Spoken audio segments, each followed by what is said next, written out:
छोटी अरे रे रे रे रे ये का कहत रे दादा फिर कंबर ले का रे मारब ना तुरंत तुरंत काहे बारे रे सारा दिन रात हम एमे पानी पटावत तानी खाद डालत तानी एकरा कटिंग करी ले कटिंग ते जान सारा रे डिजाइन बनैले बानी ससुर हमरा के दहेज में ये देले बना ठीक बनू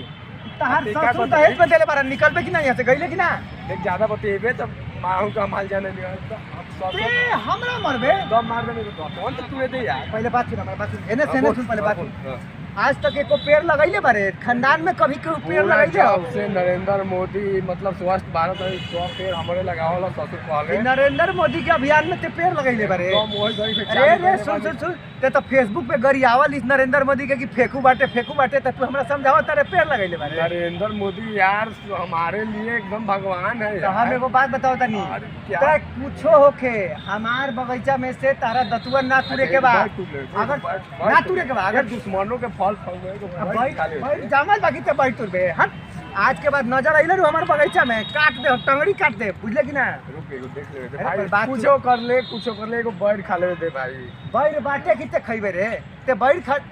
खाए के चक्कर में आइल बे तू हमार पेड़वा तूर के नासे के फेरा में लागल बारे देख भाई एक बात तोरा से कहत तू हमार बात जब सुन से समझ आप बात करते रही यार का बात करत नहीं ना तुरे देब त ना तुरे देब कहत नहीं नुकी ते अगर ना तुरे देबे तो हाँ। काल से तोर बाल बच्चा अगर आई कहाँ आई? हम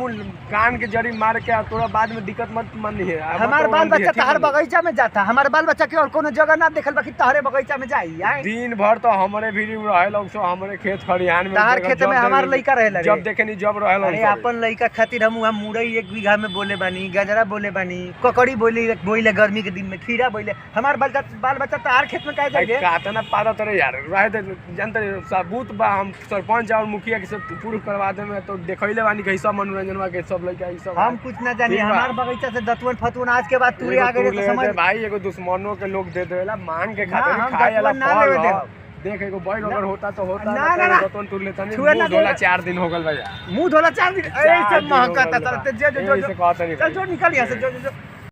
नमस्कार भाई लोग कैसे हैं आप लोग तो अब हफ्ता में 3 वीडियो आएगा ठीक है संडे को 1 वीडियो आएगा और बुधवार को 1 आएगा और 1 शुक्रवार को ठीक है बीरन जी ठीक है एकदम ओके अपने ऑडियंस को बोल दीजिए कि हम लोग फिर से दोबारा से वीडियो बनाना शुरू कर दिए हैं थोड़ा बीच में मौसम- कोरोना काल में थोड़ा कोरोना काल में थोड़ा दिक्कत था और मौसम का भी कुछ ऐसा है कि मतलब कि ठंडी बहुत हाँ, हद से बहुत ज्यादा ज्यादा पार था हो गई है और हम लोग वीडियो बनाना उधर बंद कर दिए थे लेकिन अब हाँ। रेगुलर वीडियो बनेगा चाहे परिस्थिति जैसा भी हो जैसा वीडियो भी हो। खराब बने अच्छा बने जैसा भी बने अरे खराब और अच्छा क्या होता है जनता जिसको प्यार दे दिया वो अच्छा बस वीडियो है बस बस जनता जिसको प्यार नहीं दिया वो खराब वीडियो है खराब है यही बात है तो ठीक है दोस्तों आप ऐसे ही हम लोग को देखते रहिए आगे भी आप लोगों का मनोरंजन करने के लिए हम लोग तैयार आगे हैं से बहुत कुछ होगा अभी थोड़ा मौसम के लेके बस ऐसे अभी। लग रहा है कि वो थोड़ा एडिटिंग भी सही से हम लोग को लग रहा है कि हम ही लोग को सीरन लग रहा है कमी बॉडी में सीरन हाँ लग रहा है हाँ इसके कारण नहीं हो रहा है ठीक है मित्रों ठीक है जय हिंद जय भारत जय बिहार